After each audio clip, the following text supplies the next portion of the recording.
Көп ішінде отырып, бір әруақты ер сөйлесе, былайғы халық жым болар. Мұрат Мөңкеұлы.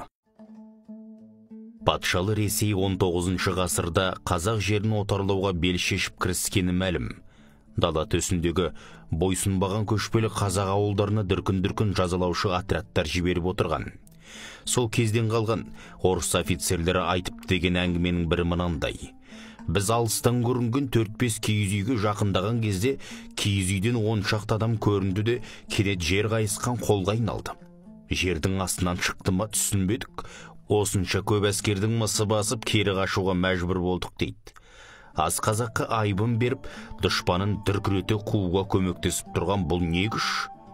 Бұл әруақтың күші.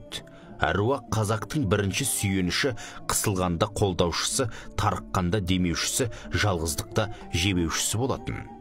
Қазақ ең әуелі әруаққа жақпас қылық істеуден қорқатын, өйткені әруақ біздің үстіміздегі ата-бабамыздың рухы.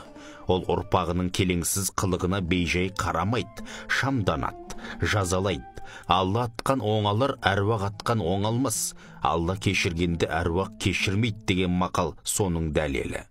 Байбақты Науша батыр шағын денелі, шалт қимылды әруақ қонған ер болыпты. Жауға шапқанда артынан қарағанда биіктеп бара жатқандай, алдынан қарағанда көбейіп бара жатқандай көрінеді екен. Көксүңгілі орыстың жазалаушы отрядына жалғыз өзі шапқан кезде көбейіп көрініп, жау кімді атарын білмей тұра қашқан. Адай досан батырдың оққағар әруағы болған. Әруақ қолдап тұрған батыр ештеңеден қорықпайтын. Өлем деп қарамай, азды көп жауды санамай ақырып жауға тию, әруақты ердің ғана қолынан келер іс. Тұрақты армиясы жоқ, мал бағып көшіп қонып жүрген шашыраңғы қазақтың осынау кең даланы қорғаудағы ерлігін әруақтан айырып айту мүмкін емес. Қазақтың әруаққа сыйынуы одан құдай жасау емес. Құдай мен арадағы әруақтың дәрежесін білгендігінен еді. Әруақ құдай мен адам арасындағы байланыс жолы болатын. Физикалық дүниеде жүргенде әруақты аттап өтіп, бірден құдаймен байланыс орнатам деу ақымақтық.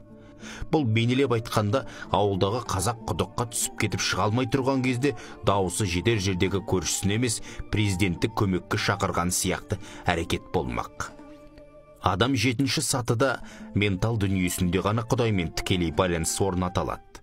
Құдайсыз қоғамда 70 жыл өмір сүргенде қазақ жақпас қылықтармен әруақты әбден бездірді. Одан кейінгі 30 жыл сананы дінмен отарлауға арналды.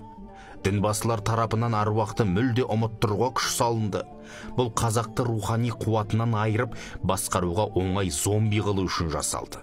Қазақтың үш биі туралы Төле тауып айтады, Қазыбек қазып айтады, Әйтеке батып айтады деген сөз бар. Тауып айту үшін талант, қазып айту үшін білім, батып айту үшін әруақ керек. Әруақтың күші тек қана бидің тілінде, батырдың қимылында емес, батыстың ән жырында да бар. Сенбесеңіз мұхиттың әнін, сүгірдің термесін тыңдап көріңіз. Тастайбекұлы. Оқыған Қуат Ахметжан.